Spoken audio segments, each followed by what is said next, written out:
It's dangerous. So, but your best bet is to be dancing on your feet and ready for it. Pay attention and be awake.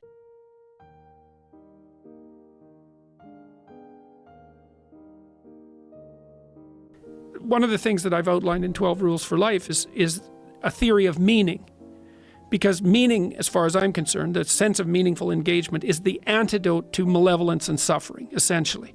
Because you want to have a life that's so engaging that you think, despite the fact that I'm limited and that we're mortal and that life is tragedy and there's evil in the world, despite all that, this is worth doing.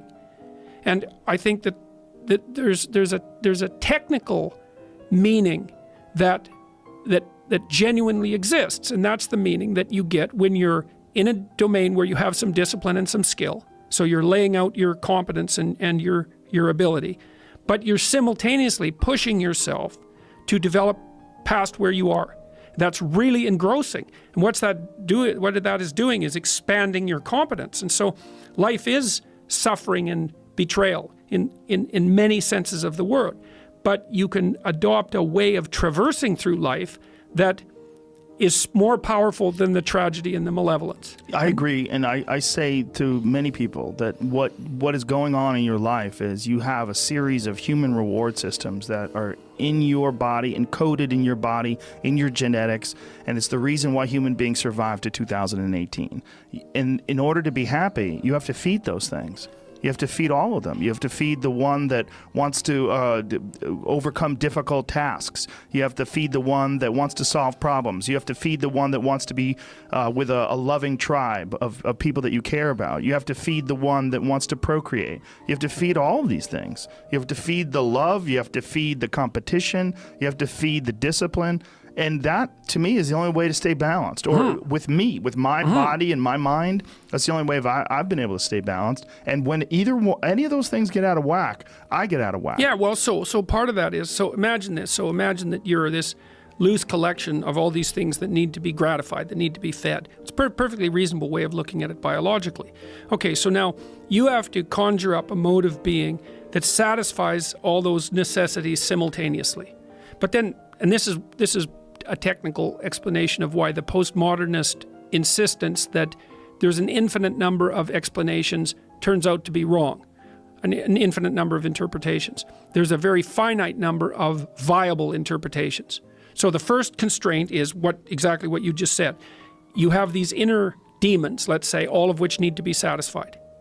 But they need to be satisfied in a very particular way. Not only do they need to be satisfied today, but they need to be satisfied today in a way that doesn't interfere with satisfying them next week, next month, next year, and in a decade. So, because there's no point in you betraying your future self to gratify your present self. Right. It's a stupid game. Okay, so you're constrained by the necessity of satisfying yourself, but of maintaining that satisfaction across time. But then it gets even worse. That's hard enough. But it's like there's an infinite number of yous extending indefinitely into the future, and all of them have to be satisfied simultaneously. But then it's worse because it isn't just you. You have to figure out how to gratify all those internal demons in a sustainable way, in a way that other people not only don't object to, but probably help you with, and that benefits them at the same time. Well, then you think, well, there just aren't that many ways of solving that problem. And we know some of them. One of them is reciprocity. You know, like if you go out of your way for me, it's incumbent on me to notice that and to attempt in some manner to repay you. And like if we're good friends, that's what we'll do. If we're good brothers, that's what we'll do. That's what you do with your wife. It's a reciprocal arrangement. And that keeps things flowing properly across time. So there is an ethic. This is the answer to the postmodern conundrum. It's like, well, is life meaningless? Is everything just nihilist? Is nihilism the right answer? Or maybe, you know, what would you call identification with an ideology as a counterposition to nihilism? So nihilism is wrong. Life is meaningful. And that's what 12 Rules for Life is about. The first meaning of life is suffering and malevolence. There's indisputable realities. Okay? Well, what's after that? Well, there's a noble way of being that allows you to exist properly despite that, and also not to make it worse. So can your life be meaningful enough so that you, confront chaos voluntarily. establish and revivify order, constrain malevolence. That's a good 3-part doctrine for life. There's things to do. And so that's what I've been talking to the audiences that I've been seeing over the last year. It's like, get your act together. Stand up forthrightly. That's rule 1. Stand up straight with your shoulders back. There's a vulnerable position, right? Because you're open. But it's a powerful position because it means that you're brave enough to take what's coming. And it isn't like what's coming isn't dangerous. It's dangerous. So, but your best bet is to be dancing on your feet and ready for it. Pay attention and be awake. And to treat yourself properly. That's rule 2, is figure out how to treat yourself as if you're someone worth coming to the aid of. To detach yourself in a bit and say, okay, I'm going to set up my life so that it's good for me and good for other people as well. That's a corollary to that. So the book is all about